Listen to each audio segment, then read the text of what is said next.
Sasa ile inatakiwa liangaliwe sana wazazi na watoto wenyewe watanabahi. Iliyo sawa sawa kwa watoto ambao hawajafikia baligh na wale waliobaligh kidogo wasiwe na simu. Wajiepushe na mambo ya simu kabisa wakitaka elimu. Bali hata kwa hao watu wazima hawa, kama mtu bado asoma sasa, basi anunue japokuwa ile simu ya tochi tu kwa ajili ya kupiga simu na kupokea. Smartphone ni kifo. Hakika kabisa. Smartphone ni kifo hata kwa mtu mzima, sikwambii kwa watoto wadogo.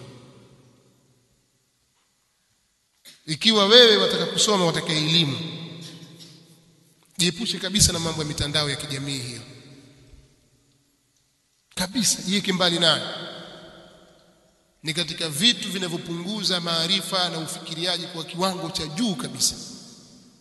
Kwa watu wanaanza sasa kusoma, ni vitu hatari.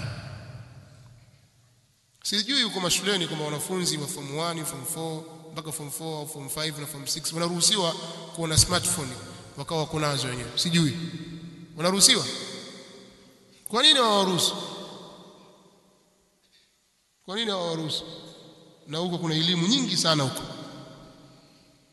Athari yake ni mbaya sana.